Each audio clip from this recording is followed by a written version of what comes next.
In a world of NFT video games and Ubisoft, AAA gaming industry is a worse cesspool than r/Silksong. Oh no! Earlier today, I asked you guys what are some of your favorite games of all time, and it was a joy reading through the comments of that community post, people being super passionate about games they've played, and a big common thread among all the comments were people were listing a lot of indie games. And I am a big advocate for indie games. I've always been a huge fan, so I thought I'd make a video talking about some of the best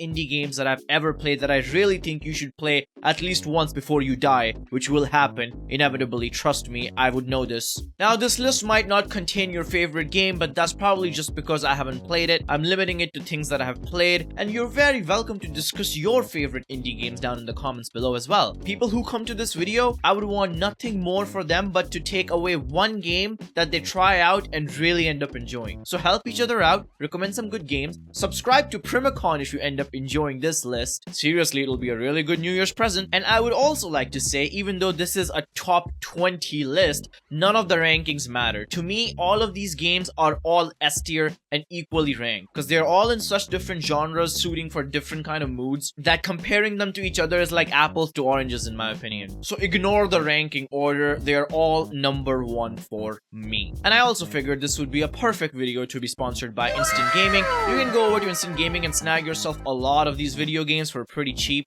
They sell you keys from only authorized resellers. If you go over to their website, you can search by genres and click indies, and it'll give you a list of all the indie games on a good discount. Some popular games like Balatro, Human Fall Flat, or Cult of the Lamb, you can get those at a pretty good deal. They're available for every single platform under the sun, and you can even pre-order upcoming AAA games like Final Fantasy VII Rebirth, which right now is at 43% off. Click the link in the description to get yourself some awesome video game deals, and thank you Instant Gaming for sponsoring this video. Starting off with number 20, it's the video game that swept the Game Awards single-handedly, Balatro. It's probably one of the best card games that I've ever played. I bought it on every single platform I own. I have that game on PC, I have it on my phone, I have it on my Switch because I have a serious addiction to it. The concept is so simple. It's basically a poker roguelike.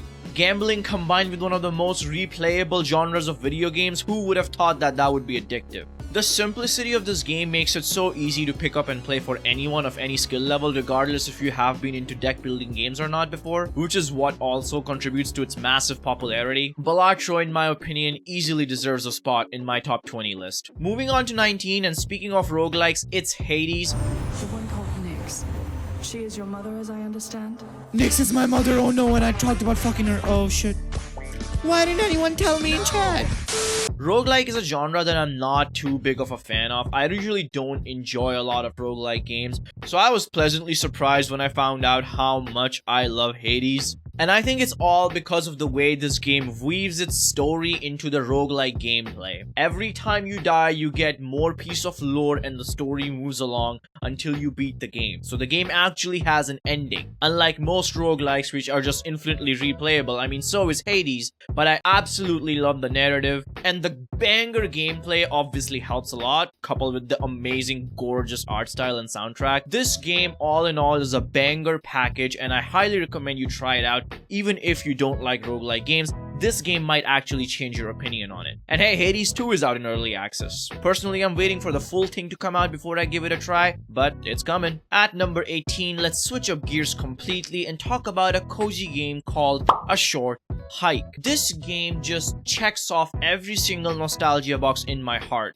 You play as this little bird dude, and you basically go on a little hike, meeting wacky characters along the way. And the best part about this game is the flying mechanic, where you can jump off of cliffs and just glide along. Gliding has always been one of my favorite mechanics in any video game ever. I remember when I used to play Far Cry 3 as a kid, I would just take the glider, go up every cliff and jump off. It's one of the first videos people like Jacksepticeye made where they talked about how far you can glide in Far Cry 3. Gliding is just such a fun mechanic, and combining that mechanic with such a cute, cozy, pixelated art style of A Short Hike, it's just up there as one of the best cozy games out there. It does not overstay its welcome at all. It's a pretty short game, as you can tell by the name of it. It's a game I played a little bit on my channel and then just finished it off in my own time, which by the way will be a running theme for this video. A lot of these games I found out because I thought I could make a let's play on it, and nobody wanted to watch me play it, but I love the game so much that I just ended up beating it in my own time. And I am glad I did, because A Short Hike definitely deserves to be up here. At number 17, let's continue the cozy trend and talk about Firewatch. Firewatch is a game that I played very recently on my channel. I played the whole game in just one video.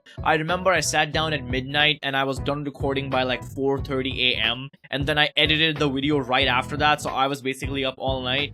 That has cemented itself as one of the core memories I have on my YouTube channel. Firewatch is just such a banger of a game. It's everything a gamer who hasn't touched grass can ask for. It is so amazing and the narrative is so captivating throughout the entire 4 hours. And after I made that video, I came to my attention that a lot of people shit on the ending of Firewatch. I completely disagree. The ending of Firewatch is so satisfying. I feel like people who shit about it, they just didn't get it.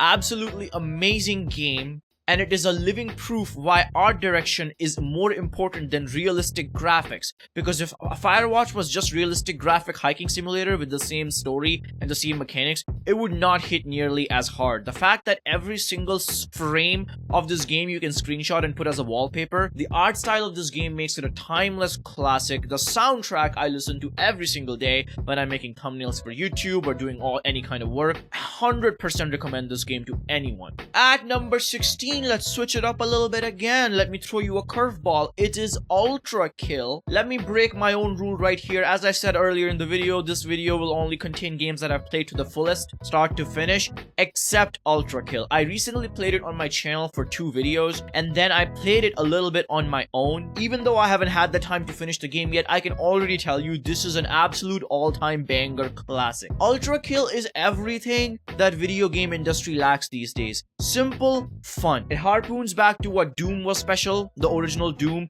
where there was no inventory, there was no reloading, there was no fluff. It was just you and a gun and shooting demons. And that's basically what Ultra Kill is. You have all these fun weapons, all these upgrades you can put on them, which are very simple, and you just go out there and you shoot demons to a banger soundtrack. I've always been a big fan of Doom, and because Doom is not really indie, Ultra Kill is gonna take that spot instead. And Ultra Kill is way more than just a Doom clone. It has its own identity, and I'm really excited to see this game all the way through, either on my own time, or maybe I'll play it some more on YouTube. But I just adore the classic gaming feel that this game provides. When it comes to classic feeling games though, let's move on to number 15 and let's talk about a gem I found called Emily is Away 2. I played this game called Emily is Away on my channel. It was this little short text-based dating game, quote unquote. It was set way back in the days of early internet, and it looks very retro. You talk to this character called Emily and you go through basically your whole high school life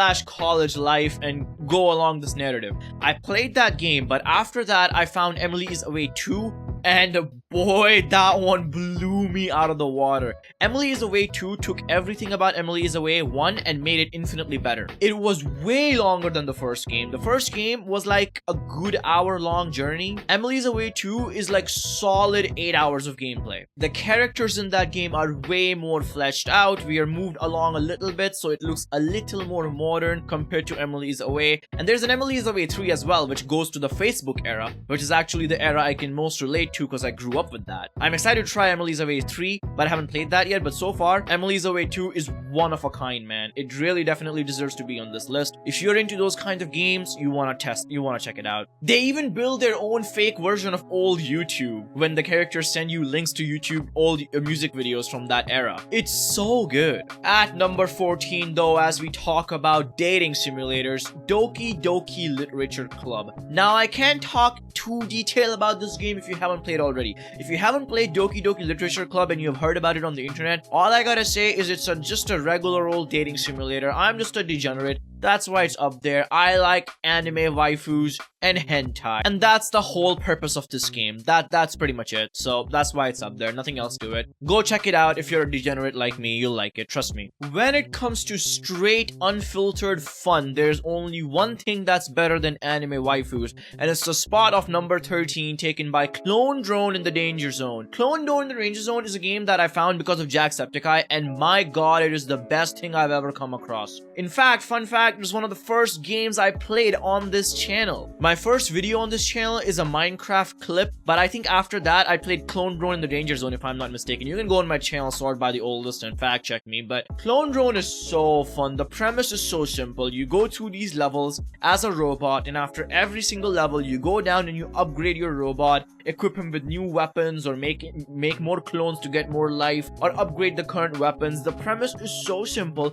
The gameplay loop is so fun. It has all these challenge modes and a full-fledged story mode and multiplayer. It is a full package, and it's a game that I've been following along since very early access, which is when Jacksepticeye played it. But if you watch those Jack videos, the game has come a far way since then. It is so much more polished now, and I've been playing this game since like 6 years, 7 years. I don't know how long it's been since the game been out, but absolutely banger. In fact, this is the game that made me want to create a favorite list in my Steam library, because this was the first game I added to my favorite list. I love Clone Drone in the Danger Zone. And another thing, this game has really fun humor. It just tickles my funny bone. You know what's not funny though? Starving to death, which brings me to the number 12 spot. Don't starve. When it comes to survival games, there's a lot of slop out there. A lot of copy-paste bullshit. Grab stick, punch rock, make pickaxe, yada yada, same old crap you have heard a million times before. But Don't Starve is so special. It goes back to what I said about Firewatch, where a good art style will carry your game further into the future, and it's timeless and will age like a fine wine. Don't Starve is all hand-drawn graphics, and it is so much more than just a survival game. First of all, there's a lot of iterations of Don't Starve out there, but the gist of it is you survive, you build tools, and you fight bosses. It's basically Dark Souls meets survival. It's such a fun concept, a good genre, and it is one of a kind when it comes to survival games. And I know now the game franchise is owned by Tencent, I think, so it's not an indie anymore. But when Don't Starve come out first, it was absolutely an indie game, which is why I still believe it deserves a spot on this list, because nitpicking it won't do it any good. There's a shipwrecked version of this game, which is basically Don't Starve but for pirates. There's a Don't Starve Together to play with your loved ones and ruin all your friendships. This game has everything. You wanted, this game got it. It's one of the first games that channels like Markiplier and Jacksepticeye played way back in 2013, 2014, old school YouTube era. This game is something special. It is very hard though. I would say this is not for the faint of heart, not a game that I can recommend everyone. So if you're up for a challenge, if you like Dark Souls, you like survival games, you'll like Don't Starve. But you cannot talk survival and indie without mentioning my boy Subnautica, which takes the number 11 spot on this list. Again, I would like to remind you all, the numbers don't matter. I'm just randomly picking off games from the list I have here in a manner that makes sense in my head. But Subnautica, man, what is there to say about Subnautica that hasn't been said before? Subnautica really flipped the survival genre on its head. Subnautica 1 does something so special that not even its own sequel spin-off game Below Zero could capture, and I'm hoping Subnautica 2 recaptures that love I have for the original game. It is horror, subtle storytelling, and survival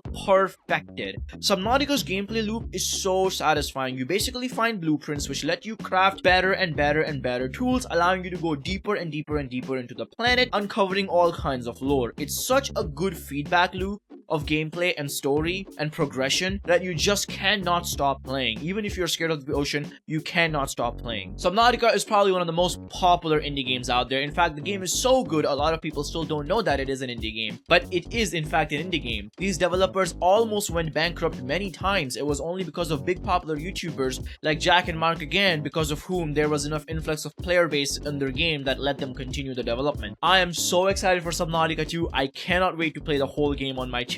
Subnautica absolutely deserves to be in the Hall of Fame of indie games. But let's go full on horror. Why just horror survival when you can just have pure horror, which takes the number 10 spot on this list, Phasmophobia. Phasmophobia is just incredible. I have never had this much fun playing a game with my friends like I did with Phasmophobia. I have played it with all of my different kind of friend groups. You know how you usually have friend groups that don't usually mingle together? People who have different kinds of tastes. You might want to play Doom with someone and Animal Crossing with someone else. Phasmophobia is a game that I've played with all kinds of people with all kinds of tastes, and I've never had so much fun. The concept is so simple. It's something everyone has thought of before. It's a game that kids used to dream up when we were little.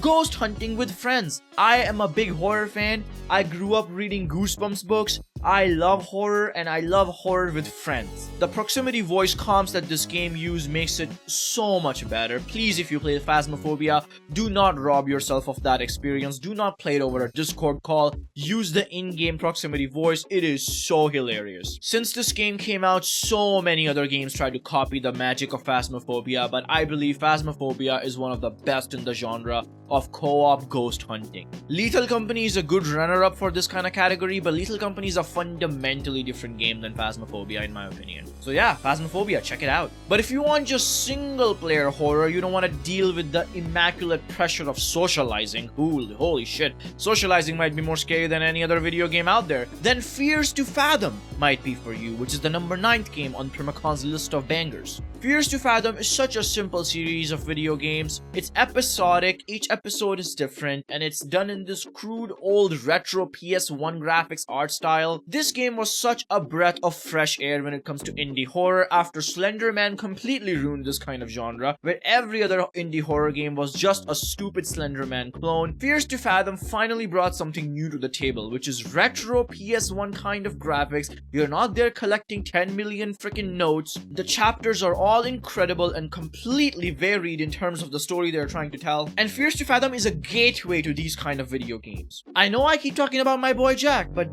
Jacksepticeye has so many video games that he has played which are of this genre. I don't even know what to call it. I just keep calling it the PS1 horror genre, that he's even making one of his own. If you're sick and tired of Slender Man clones and you're really craving for something horror, something good, something nice, because AAA industry is producing complete garbage as well. There hasn't been a good AAA horror game in so long. Check out Fears to Fathom and check out all the other games that are similar to Fears to Fathom. You'll end up really enjoying those. Maybe after all the horror spooky hunting you're tired and want a change of pace, Stardew Valley got you. When it comes to cozy games, there is nothing better than the number 8 spot on this list, Stardew Valley. One of the most popular indie games of all time for a very good reason. This game has sold over 20 million copies, and the developer is working on a sequel which is focused on chocolates instead of farming, and I am just so excited. Stardew Valley does everything that other farming games do, but better. You can form relationships in this game, you can farm to your heart's content, exploit some stupid old villagers, go fishing, go mining, I mean, dare I say more, what else do you want in your cozy game than some farming, some fishing, and some bitches? You can play this game everywhere, and it's one of those games that I would highly recommend you try on something mobile, like an iPad or a Nintendo Switch,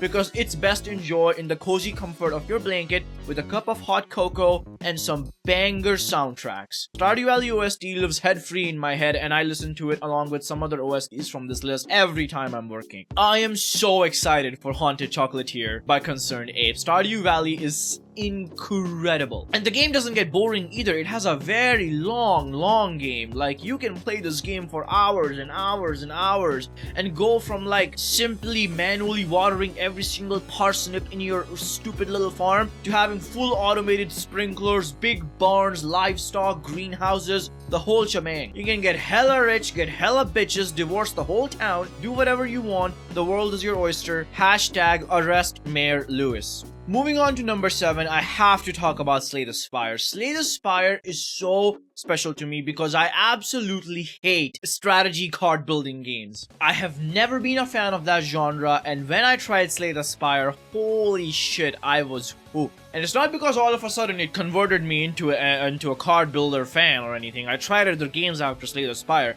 and none of them hit the same, which even cemented my beliefs even more that Slay the Spire is just something so special. The best thing I can say about this game is that it's made in a way that will hook you in even if you have never played a game like this before. It is so easy to get into, which is the best part about it. The barrier to entry is down here. And the gameplay loop is so satisfying. You're supposed to be making deck synergies and strategies, and usually that's something that'll turn me off because my brain doesn't work that well. But Slay the Spire is so good that a lot of times your decks will just get synergies by pure chance and coincidence, because a lot of cards in this game are meant to work together. The concept is simple. You go through 3 maps, Act 1 to Act 3, fighting monsters along the way, getting across merchants to buy more cards, more relics, and defeating a boss at the end of each act. There's 4 characters in the game that you unlock over time, there's custom challenges, and there's a sequel along the way. So if this is a game that you find very interesting, there's a Slay the Spire 2 coming out in 2025, so you are in good luck. It's so nice though that a lot of games on this list that I love have a sequel or a spiritual sequel coming soon. That just makes me so happy. Slay the Spire is one of those rare games where when I play it, I have no idea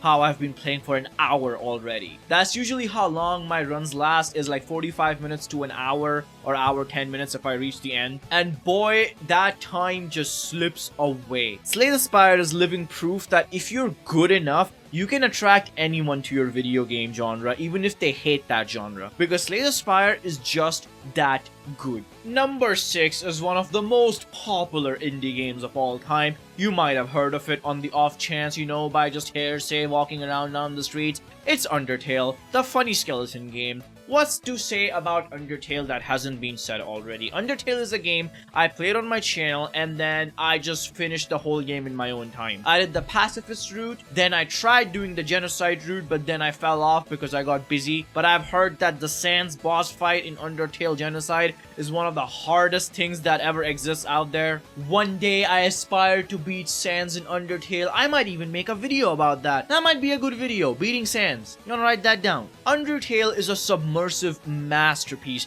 Do not look at the game, the screenshots, and make judgment on what this game is about, because Toby Fox is trying to subvert your expectations. It is an RPG, but it just flips the whole formula on its head. For example, the main gameplay isn't even like turn-based combat, it's bullet hell. You would not look at this game and think that this game is a bullet hell game when it comes to combat. And that goes the same for fourth wall breaking, storytelling, characters, everything. This game is not what it looks like. If you only think that people like this game so much because people are furries, then there's a lot more going on under the surface than that. I don't want to talk too much about Undertale because I don't want to spoil it for someone who hasn't played it before. So all I gotta say is there's a reason people love this game so much, and it is way more than what it might seem on surface level. That's the whole point of this game. There's a reason it has such a crude art style, so go check it out. And it's not one of those games that you have to first play for 20 hours for it to actually hook you in. I hate that. I hate when people use that as an excuse. Oh bro, just trust me, the game gets so good after the first 6 hours. No bro, that doesn't make the game a good game. That means it just has a shitty first half. So if it's losing players because of that, that's definitely the game's fault. Undertale is not like that. It'll hook you in the very first 5 minutes of the game. Trust me. Number 5 is Celeste. Celeste is just peak. Pun totally intended. Celeste is a simple game about a little girl, Madeline, trying to climb a mountain and fighting depression, as we all do. It is one of the tightest controlled platformers ever made. If you're a Mario fan, you're gonna love Celeste. If you're a platformer fan in general, you're gonna love Celeste. Yes, the game is hard, the game is very challenging, but if a PP brain like me can reach the top of the mountain, so can you. And let me tell you, that last Celeste episode where I reached the end, that is still one of the most satisfying moments in gaming history for me. Not only is a full climax of your gameplay and your skills coming to a full circle at the end, it is also Madeline, the protagonist, coming full circle with her own story. And you really don't expect that with a game like Celeste, where you think it'll just mainly be focused on gameplay with a throwaway story in the background, but not at all. Celeste's lore, its characters, its gameplay, its story, everything is top notch. There's enough mods out there like Strawberry Jam to keep you hooked even after you beat the game. Or fuck it, you can always just try Celeste 64, which is just cursed Celeste in 3D. If there was ever a Hall of Fame for indie games and Celeste is not on it, don't listen to the idiot who made that Hall of Fame list. Celeste is a game that people will be talking about a decade from now, 2 decades from now. This game is timeless, and you must check it out. Number 4 is Cuphead. Cuphead is just so insane. The concept of Cuphead blows my mind completely, because this game is hand-drawn by an indie developer, and that's why it took so long to make, but they did not sacrifice quality for being able to cash out earlier. This game is like a Disney animation from the 90s come to life. Just think about how polished old Disney movies used to be, because how much effort it took to draw such expressive, exaggerated movements and stuff like that. It's that, but in gameplay form. It is a boss rush game with a couple of levels here and there. It has a banger DLC. It's a game I played on my channel, and then I immediately finished the whole game in my own time the next day. Fuck that dragon boss fight, by the way. The game has a funny little story. It's pretty cute, nothing too crazy. The main focus here is definitely gameplay and the boss and enemy design. They are so good. And the game is pretty challenging. It can be very difficult. And you can play it with co-op, couch co-op, dude. Couch co-op is a genre that has been dying and on a steady decline. But there's very rare games that you can actually sit with a friend or a partner on a couch and play on the same screen. Cuphead is one of those games. Which is why this game has a little bit of everything for everyone. You must play Cuphead at least once. If not for the gameplay, then definitely for the art style and for the music. The art style alone might make you go through the challenging gameplay if you're not into difficult games like Dark Souls or whatever. I am so happy that Cuphead was a project that got to see itself being finished and released, because boy, the world would be missing a solid gem if this game never came into existence. I am so happy Cuphead exists. Number 3 is the funny cube game. Geometry Dash is a game I recently played on my channel for the first time, and I played through the whole game, almost all of it. There's only 2 levels left for me to beat when it comes to the level made by the creator. And Geometry Dash, it is a very chill game, a very relaxing game, not at all addictive. You will never get addicted to Geometry Dash. It has just fun little levels, very easy to play actually. All you do is like you tap one button, the cube jump over spike, and you beat the game. It's just that easy. You get to fly this funny little ship. The ship is amazing, by the way, super fun to control. The game has a really good soundtrack as well, and of course user generated content is infinite. Geometry Dash is so insane when it comes to user created levels that people have created Hollow Knight, Silksong in Geometry Dash. I am not kidding. Give the funny cube game a try. If you've been avoiding Geometry Dash because you have heard people say it's really difficult or something, they're lying to you. It's pretty easy. Trust me. Seriously though, there's a reason this game has stood the test of time. This game is over a decade old and still going strong, and that's for a reason. Masochism. Speaking of games with an update or a sequel just on the horizon, Hollow Knight. Why yes, Hollow Knight. If you make a top indie game list and Hollow Knight is not on it, I will shoot you. For legal reasons, that's a joke. Hollow Knight is one of my favorite one of my favorite games of all time. Hollow Knight single-handedly revived the Metroidvania genre. Ever since Hollow Knight came out, Metroidvania has become one of the most popular indie genres out there. So many games have tried to replicate the success of Hollow Knight and have failed, because Hollow Knight, it is just something special, man. Games like Hollow Knight do not come around every day. Team Cherry is a very special developer, and jokes aside, I am so excited for Hollow Knight Silksong when it eventually comes out this February. 100% real, by the way. I do want to say one thing about Hollow Knight though, because there's one thing that separates this game for a lot of other Metroidvania games for me. It is the endgame God Home DLC. I feel like that thing is just so perfect. Like with any other Metroidvania games, you collect power-up and abilities as you go through the game, right? But by the time you reach the end and you're finally super big and super strong, you don't really get to play with your final build character for a long time. You just beat the final boss or a couple of bosses you missed and then the game is over. A lot of games do this, but Hollow Knight doesn't do that because of the God Home DLC, which unlocks a whole boss rush mode with Pantheons, where you get to use all the charms, all the power-ups, all the spells and nail arts you collected over your whole like 60-70 hour first playthrough and just use it all to your full maximum pleasure, beating the crap out of bosses and becoming a god at this game. The replayability of this game is infinite. The mods of these games are infinite. Speedrunning this game is so fun. One of the most fun speedruns out there. There's a sequel just on the horizon. It is completely handmade, inspired by some of the best video games out there, has that Dark Souls-esque difficulty curve.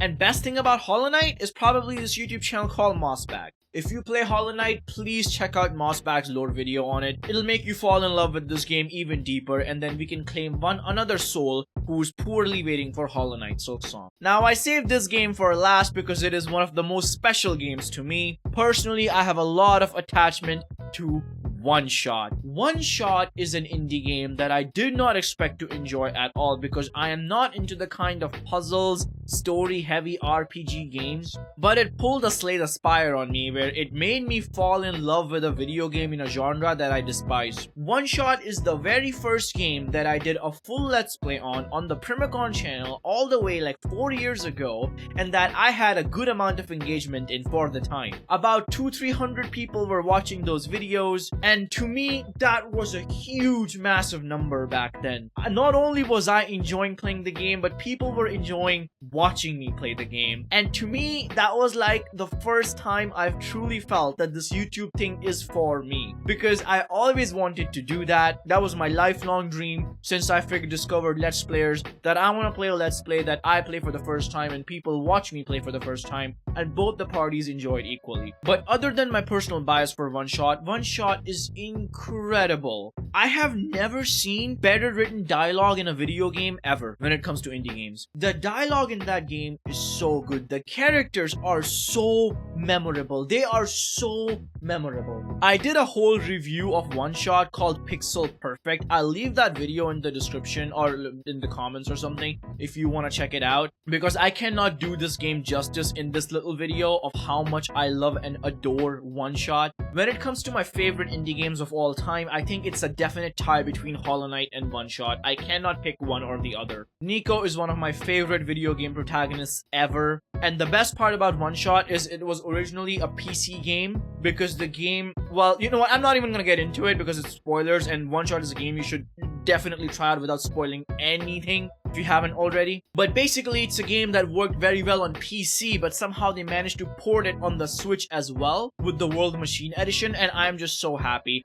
Honestly, I might buy One Shot again on my Switch and play it again because it's been years since I've played it. I've actually finished that game start to end on my YouTube channel 3 times. Once in a whole Let's Play series and 2 times on live streams. That's how much I love One Shot. But again, check my Pixel Perfect out if you want to know my full thoughts about One Shot. Absolute cinema. Now I know there's a lot of games here that should have been here but I haven't put it in here. Like Shovel Knight I've heard is great. There's a very old indie game called To the Moon that I've heard is really great. But again, I haven't played those games myself, so I'm gonna go play more indie games in 2025 because these games are so special, so much better than the AAA garbage slop we get these days. So excited for some of these spiritual sequels to come out. I hope if you come to this video you found a game that you're interested in and it spikes your interest. You go try it out and you fall in love with it just like I did, maybe through the list I made or through the people in the comments. However it is, I hope you found enjoyment out of this video. Thank you so much for watching this far if you have, and I'll see you next year with a new video. Primacon signing out.